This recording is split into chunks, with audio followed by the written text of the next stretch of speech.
Welcome to the Suburbs with Andy and Greg.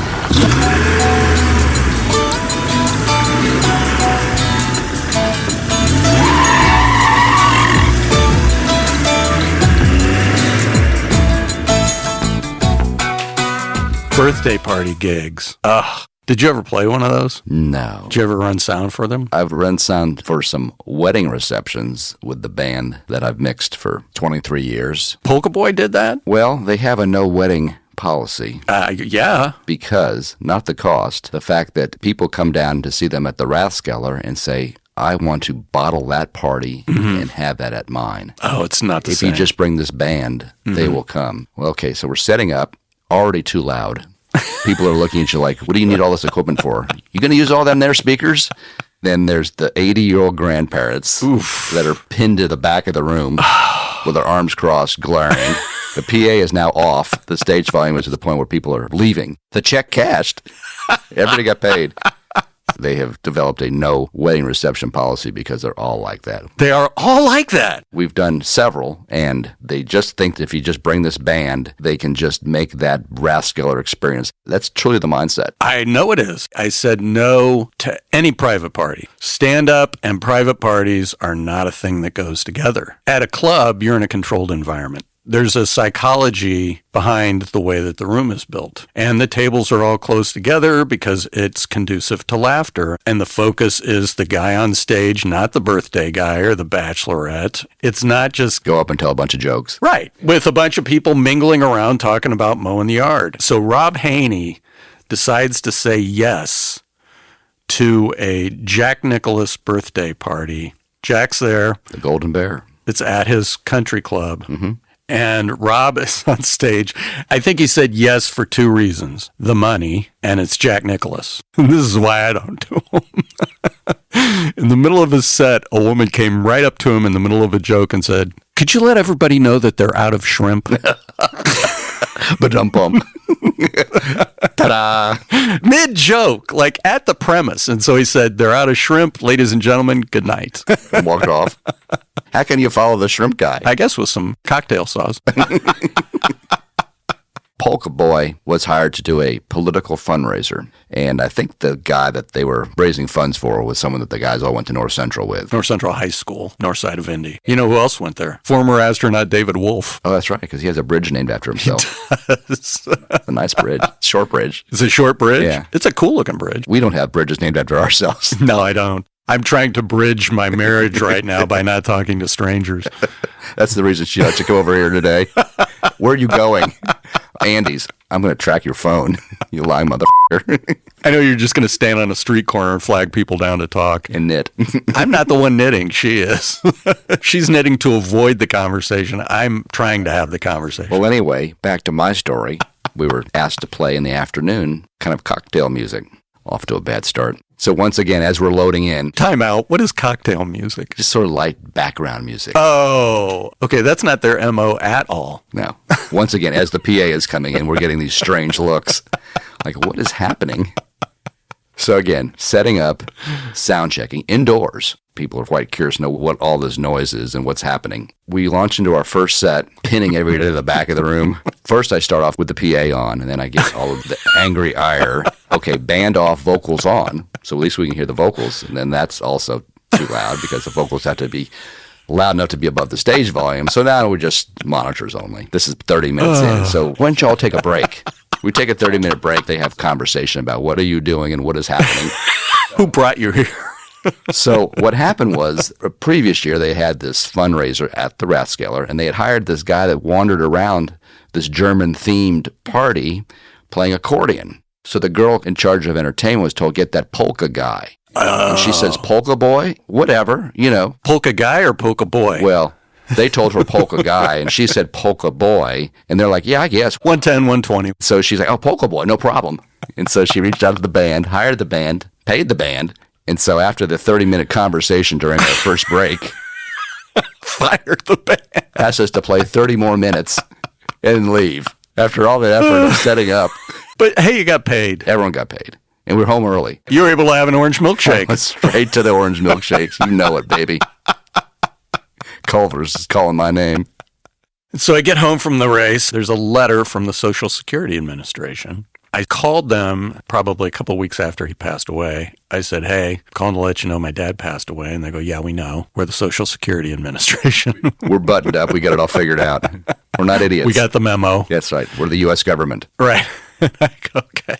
They said, actually, because it was at the beginning of the year and he was due to receive his Social Security benefits, you and your siblings are entitled to that one. It's like found money. And so they said, go to this website, download this form. I print off the form. Where do I send it? Send it to this address. I tell my sister. They said, give it about 6 weeks. 6 weeks later. Meanwhile, 6 weeks later.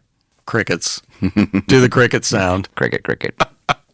I get another letter. It's a written version of the phone conversation that I had. Because we're the U.S. government. That's right. We're buttoned up. We got to figure it out. Your dad's owed money. Fill out this form. That's right. We will follow up with a phone call later. That's exactly right. With a different address in a different city. So instead of everything being localized here in Indy, which is where I sent everything and the person I talked to, this is coming out of Kansas City. So I fill out all the paperwork. I send it back in. I come back from the race. I've got a letter from them. And they said, hey, thanks for filling out the form. However, your father also had child number 2, and you failed to mention child number 2. And I thought, well, she is a number 2. Got that part right. Yeah. Because you are the U.S. government. That's right. And you're buttoned up. And you got it figured out. Okay, you assigned her a number at birth. Can you just name her? How come you can't look her up? That's right. So my whole thinking on this was, I'll get the check, I'll divide it in half, and I'll give her the money so that I don't have to talk to her. Because a day that I don't have to talk to her is a day in heaven. Amen.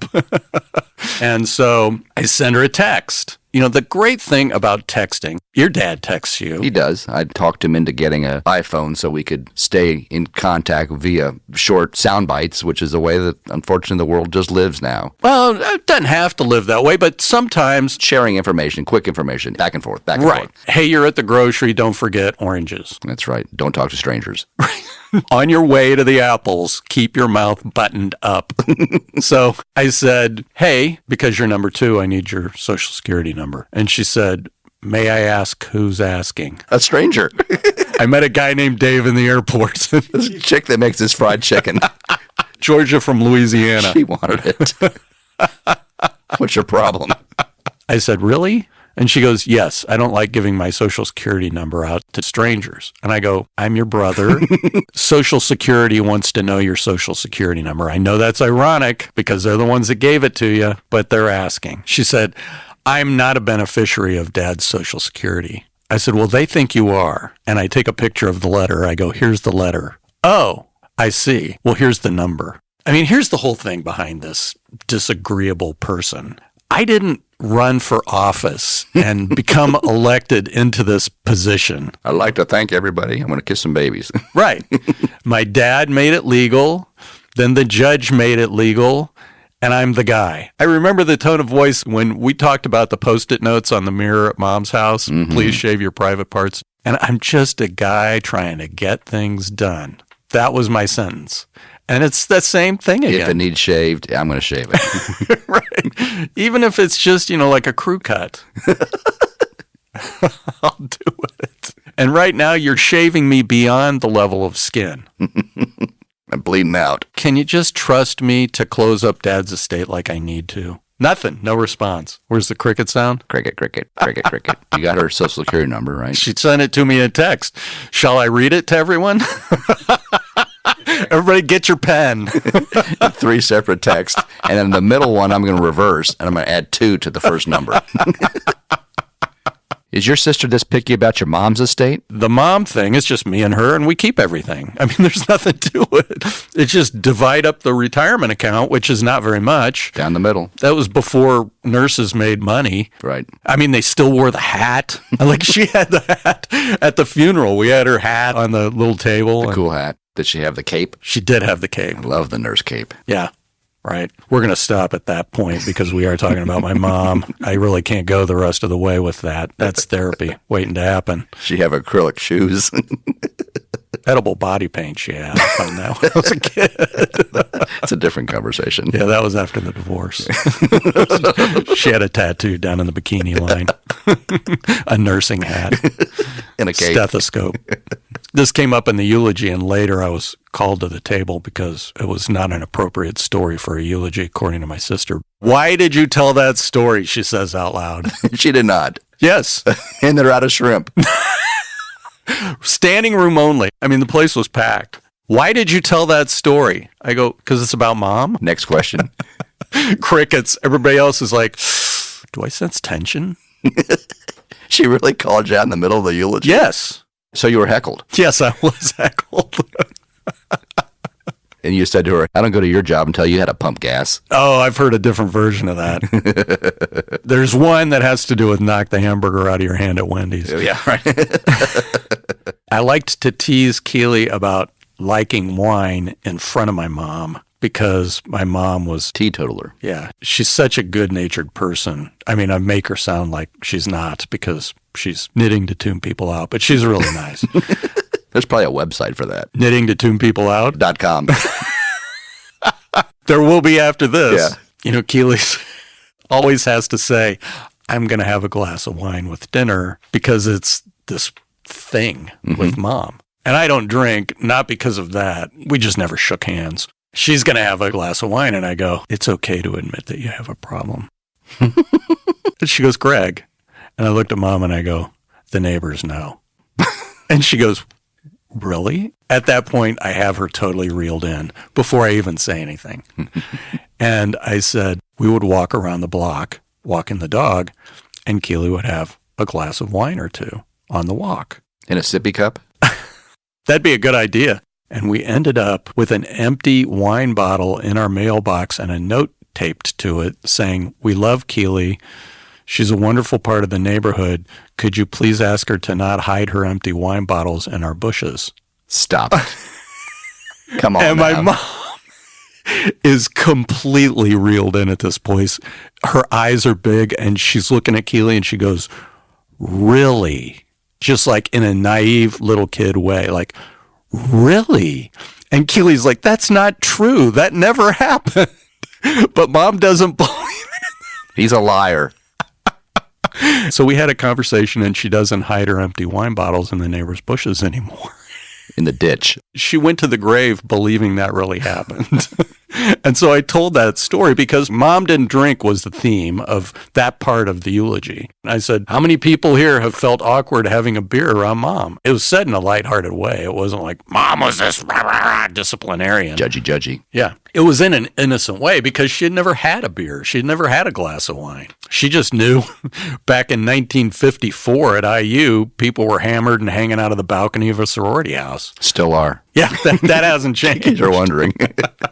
We've been sort of going back and forth talking about your friend Georgia from Louisiana and Yeah. her fried chicken and Yeah. your sumptuous fried chicken that you claim to make. Wait a minute. Now, what is that?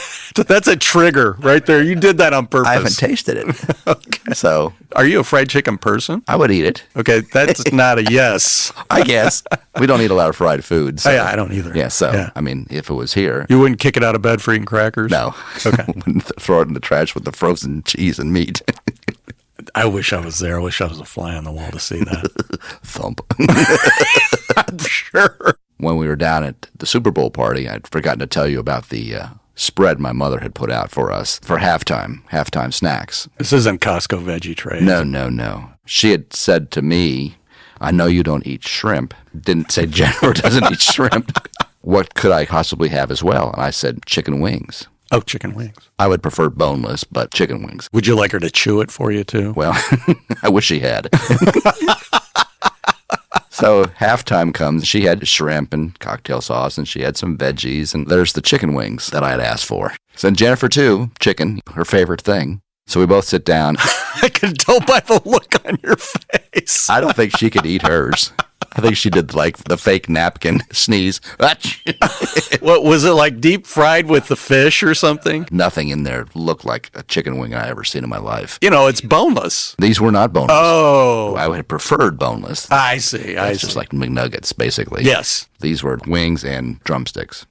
Man, that was brutal. You know what you need to chase that down with, don't you? Blue wine. You said it just like the taste of the blue wine. The blue wine was better. Wow. Others were eating them, and I just powered through a couple of them the best I could. You ended up filling yourself up on celery sticks? Yeah, other snicky snacks and beer. They get their stuff from a food service company. It wasn't probably homemade wings. No, they were from probably chickens. Yeah, you think? They weren't from buffaloes? No. Oh, okay. I kept my eyes closed. Didn't want to even see it. Are you in counseling over the chicken wings? Oh, no, I just powered through a couple of them. Because you don't say no to mom? You don't say no to mom. Okay, so you wanted her to see that you were enjoying a wing or two. Yeah. But the look on your face had to say you were not enjoying a wing or two. No, probably not. It would have been a good thing to eat had you ingested poison 5 minutes before. Had you had the purple lips, eat the chicken wings. That is incredible. So she didn't notice the still there present pile of wings that hadn't been, everything else consumed, and yet there's this pile of chicken wings. I hate to say it, but she's probably going to freeze them and bring them out next year. I still have some of those wings left from last year. Freezer burned wings. Who wants wings? And you didn't eat that one celery stick, so I pickled it. It's in this mason jar. When I met Jennifer 23 years ago, I had just moved to an apartment, and after a year at the apartment, I moved in with her. But the apartment was really just a closet. Yeah, I was going to ask. You know it's serious if you've got drawers at her place. So after the year at the closet in Fishers, I moved into her home, and she so much wanted me to move in. Mm-hmm. And we rented a U-Haul and emptied the apartment and moved into her house. Put anything you want wherever you want. So I started to, and she started freaking out. Drum kit? You're moving my TV. It's like, well, this is my TV. Well, what's wrong with my TV? Oh, no. Maybe nothing. Oh, shit, my lease is expired. It got to the point where it's like, what do I do now? It's like, I got nowhere to go. This isn't going to work. Because of the TV? I just started moving stuff around. We got to a point where it was, I don't like you. I don't like you either. Why did we do this? I don't know. A little awkward as I was being called out for like starting to disrupt her life. We got past that fairly quickly. There was a moment in time where I think I said, well, I got nowhere to go. What do I do? Wow. I've committed to this move in. Yeah. We need to have counseling about the move in. Why are you moving my TV? The front door is right there. That's where your TV needs to go. I mean, I've seen them on patios, but I haven't seen one on the front lawn before. Start filling that moving van back up. Well, you know what I used for Dad? What'd you use? Habitat for Humanity. Oh, yeah. Yeah, they'll take anything. Wow, did he have nice stuff. So he had this armoire in his bedroom that was like something that you would see in a castle. I mean, it wasn't an antique, but it was ornate. Massive. Habitat for Humanity sends this dude that looks like he was a former football player and a woman that was 90 pounds soaking wet. Was it your Uber driver? No, it wasn't. He had a different build and a different attitude than that guy. Okay. I don't think he was on hormone therapy. But he was a stranger. He was a stranger, and we did have nice conversations. Shh, don't tell anyone. We'll keep that to ourselves. I think it's common knowledge now. If it wasn't then, when we get his Christmas card, it will be. So anyway, they're moving all the stuff. So they get all the easier stuff out, and it's down to this armoire. I'm sitting on the couch. We've still got internet there, so I'm working, and I'm not paying attention to Twiggy and the lineman. Jumbo. I said, do you have an appliance dolly or something? He's like, no, but I got a two-wheeler. I'm not the guy that's going to be looking over your shoulder and micromanaging that. She's in a different city right now. Kind of hear stuff happening, but I never see them emerge from that part of the house with the armoire. And he comes to me and says, that ain't moving. And I go, what? And he goes, I don't know how they got that in that room, but it's not coming out. We got it down the hall. I couldn't make the turn. They must have taken it apart or built the house around it. Or built it in the room. And I said, well, that furniture doesn't come apart. And he goes, yeah, let me show you something. And so it was made to look not like fake antique. It's just the style of it. Do you see the seam up there? And I go, yeah. He said, you see that glue drying out? I said, well, I don't really think that's what it is. It was not for debate. Not buying your bullshit answer. No, that was taken off so that they could get this in. You're not ever going to be able to get this out without tearing it apart. I said, I've made a living proving people wrong. You start a business, the first thing that people say to you is, 95% of businesses fail in the first 3 years. Good luck. Is that a pep talk? I'm feeling good about myself. But that's what they say. You're doing stand-up. Plan on failure. You going to support a family doing stand-up? Yeah, I am. And not once did I go, okay, it's been 13 years. Is there any humble pie in your future? None. I said, so can you and I try this? And he said, no. No means no. He takes me around the armoire, which took like an hour because it's so big. Back in the 90s when you actually got a Yellow Pages and a White Pages and they were huge? 5 pounds. Well, there was a 5-pound phone book laying on the carpet with another 5 pounds of dust on it that my dad had stashed up in the top of the armoire. He said, when I tipped this back to put it on the dolly, that fell on my head. And when I looked at him, he had dust all over him from being hit in the head by a real old-fashioned, like only in the Smithsonian phone book. Should have hit him up with some lemon pledge. Well, I had it. We had all of that stuff out of the cabinets and sitting on the kitchen counter. If he would have asked me for it, I could have hit him with a Swiffer and taken it all off. That was available too. And so he said, that hit me in the head. Look at my clothes. I haven't been able to get that past the hallway. It's a no for me. I'm done. You and I can't just try it? No. I've got you scheduled to come back when we sell this house and you're taking the rest of this furniture. That'll be in the garage for you because I'm going to get that done. No problem. So tomorrow, Matt, my son-in-law, and I are going with an appliance dolly, and I've rented a forklift to help me move the phone book. Hi, this is Andy. If you enjoyed listening to our podcast, please be sure to subscribe and share. Remember, laughter is contagious. Help us spread it by telling a friend.